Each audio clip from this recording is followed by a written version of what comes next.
এই মুহূর্তে ভারতের মাথা ব্যথার অন্যতম নাম কিন্তু ওয়েস্ট ইন্ডিজ। আজকে ওয়েস্ট ইন্ডিজ যেভাবে জিম্বাবুয়েকে জাস্ট নস্যির মতো উড়িয়ে দিল, তাতে কিন্তু 1 তারিখ ভুগতে হবে হয়তো ভারতকে। হিটম্যান যা খেল দেখালেন, সেই সঙ্গে পায়েল যা মারলেন, হ্যাঁ কেকেআরদের একটু আনন্দ হচ্ছে, সব ঠিক।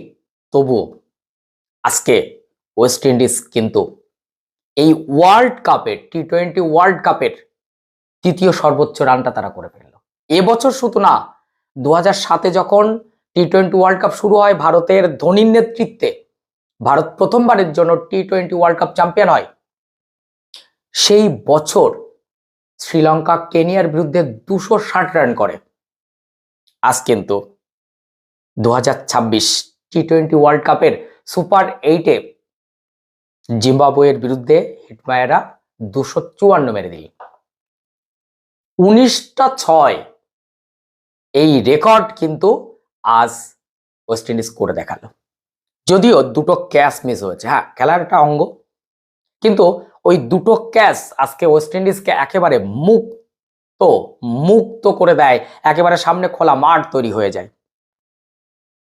আজকের দিনটা কোনো রকম ভাবে জিম্বাবুয়ের পক্ষে ছিল না। আমরা বলি না, এক একটা দিন যায়, যেমন লাস্ট ম্যাচে সাউথ আফ্রিকার সঙ্গে ইন্ডিয়ার দিনই ছিল না। টস করতে আসার থেকে শুরু করে খেলা শেষ পর্যন্ত একবারও পজিটিভ কোনো মাইন্ড দেখিনি সূর্যকুমার যাদবের মধ্যে। হয় তাকে জোর করে টিমটাকে দিয়ে দেওয়া হয়েছে যে এখানে অক্ষর প্যাটেল থাকবে কি থাকবে না আমি বুঝবো, তোমাকে যা দেবো তাই দিয়ে খেলতে হবে। তাই প্রথম থেকে যে পজিটিভ মাইন্ড আমরা স্কাইয়ের মধ্যে পাই, সেটা কিন্তু দেখতে পাইনি। আপনারা লক্ষ্য করেছেন কিনা জানি না, তবে ওয়েস্ট ইন্ডিজ, সত্যি ওয়েস্ট ইন্ডিজ এবছর যা খেলছে, টি-20-র ইতিহাসে ওয়েস্ট ইন্ডিজের পক্ষে টানা 5টা ম্যাচ জয়, একের পর এক big hitter, Shai Hope, king, Jason holder, মাঝখানে তো একেবারে আগুন ঝরানো হিটম্যান পায়েল। কাকে ছেড়ে কাকে বলবো? তবে আজকে যে খেলাটা দেখলাম, দেখতে দেখতে না আমার মনে হচ্ছিল ইডেন গার্ডেন্সে এই দলটা ভারতকে বেগ দেবে না তো। ভারতের এখন মরণ বাঁচন লড়াই, দুটো ম্যাচ হাতে, 26 তারিখ জিম্বাবুয়ের বিরুদ্ধে জিততেই হবে, রান রেটকে তাজা করতে হবে। এই মুহূর্তের জন্য ভারতের রান রেট -380। তারপর 1 মার্চ কিন্তু ইডেন গার্ডেন্সে বিগ ম্যাচ। কোথাও না কোথাও মনে হচ্ছে ওয়েস্ট ইন্ডিজ কি গ্রুপ টপার হয়ে যাবে, সাউথ আফ্রিকাও কি হার মানবে ওয়েস্ট ইন্ডিজের কাছে। যদি সেটা হয়, তাহলে কিন্তু ভারতের সেমিফাইনালে যাওয়ার রাস্তাটা বন্ধ হয়ে যাবে। এই পরিস্থিতিতে চেন্নাইতে ভারত 2 স্পিনার না 3 স্পিনার নিয়ে নামবে। আমার কোথাও না কোথাও মনে হচ্ছে ওই দিন কিন্তু ভারত একেবারে লেলিয়ে দেবে স্পিনারদের। আমরা জানি চেন্নাই স্পিনারদের একটা বেশ ভালো জায়গা তৈরি হয়। ওই দিন যদি ঠিক প্রথমে ভারত ব্যাট করতে পারে, তাহলে কিন্তু এরকম 250 রানের একটা টার্গেট নিয়ে খেলতে হবে। আজকে যে বড় জয়টা ওয়েস্ট ইন্ডিজ পেল জিম্বাবুয়ের বিরুদ্ধে, ভারতকেও ঠিক এত বড় একটা জয় পেতে হবে, তাহলে রান রেট এমন একটা জায়গায় উঠে আসবে, সেখানে কিন্তু ভারতের টক্কর দেওয়ার ভীষণ ভালো জায়গা আছে।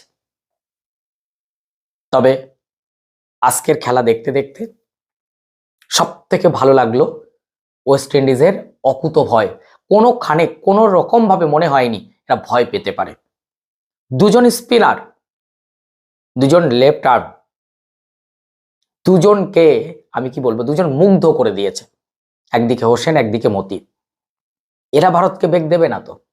আসলে টানা 12টা ম্যাচ টি-20-তে জেতার পর একটা হার আমাদেরকে আতঙ্কিত করে দিয়েছে। 2023 19শে নভেম্বর অস্ট্রেলিয়ার সঙ্গে ওয়ানডে বিশ্বকাপের ফাইনাল হার দেশের মাটিতে। তারপর কিন্তু এই বিজয় রথ চলছিল। টি-20 ওয়ার্ল্ড কাপ জিতেছি, চ্যাম্পিয়ন্স ট্রফি জিতেছি, এশিয়া কাপ জিতেছি, কোনো হার না মেনে সেই বিজয়টা কিন্তু চলছিল গ্রুপ স্টেজেও, কিন্তু সুপার 8-এ এসে ভড়কে গেল ইন্ডিয়া। এই জায়গা থেকে আজকের এই ম্যাচটা খুব ভালো করে অবজারভেশন করলাম যে ভারতের কোন কোন দিক ভীষণ স্ট্রং করতে হবে। তবে আমার কোথাও মনে হয়েছে সঞ্জু স্যামসনকে খেলানোর সময় এসেছে হয়তো। আর ভরসা করা যাচ্ছে না অভিষেক বা তিলককে, একেবারে ভরসা করা যাচ্ছে না ওয়াশিংটন সুন্দরকে। কোথাও না কোথাও মনে হচ্ছে কুলদীপ আসলেও যেন ভালো হতে পারত। যেখানে ওয়েস্ট ইন্ডিজ দুজন স্পিনার আজকে টপ গ্রেড, তারা কিন্তু ভেলকি দেখিয়ে গেল। তারা কি বরুণ চক্রবর্তীর সঙ্গে আমরা লেফট আর্ম চায়নাম্যানকে খেলাতে পারি না? কুলদীপ থাকলে কোথাও না কোথাও একটা ভরসার জায়গা যেন তৈরি হয়। তাহলে সেই অর্থে ওয়েস্ট ইন্ডিজের বিরুদ্ধে ইন্ডিয়ার টিমটা ঠিক কেমন হতে পারে ইডেন গার্ডেন্সে, আপনারা কমেন্ট করে জানান। সেই সঙ্গে সঙ্গে চেন্নাই কি কুলদীপ ফিরে আসবে? ভারত কি স্পিনারদের কি লেলিয়ে দেবে যে না এই ম্যাচটা জিম্বাবুয়েকে একেবারে ফেলে দাও সেই জায়গায় গাড্ডায়? ওয়েস্ট ইন্ডিজও কিন্তু স্পিনারদের দেখলে একটু তাদের পিলে চমকে যায়। তাই বরুণ চক্রবর্তী, অক্ষর প্যাটেল, কুলদীপ যাদব, 3 ফলাতে কি বিদ্ধ হবে হিটমায়েরা?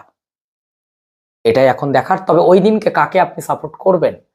অবশ্যই ইন্ডিয়াকে, কারণ ওই দিনকে কে আর থাকবে ওয়েস্ট ইন্ডিজের পায়েল থাকবে, কিন্তু তার 2-4টে 6-4 হয়তো দেখতে চাইবেন, তবে শেষমেশ ভারতের একটা বড় জয় দেখতে চাইবেন, এই আশা রাখছি। তবে কোথাও না কোথাও ভারতের একেবারে লিলিয়ে দিতে হবে শিবম দুবেকে, ধরে নিতে হবে টিমে সে এসেছে ম্যাচ জেতাতেই,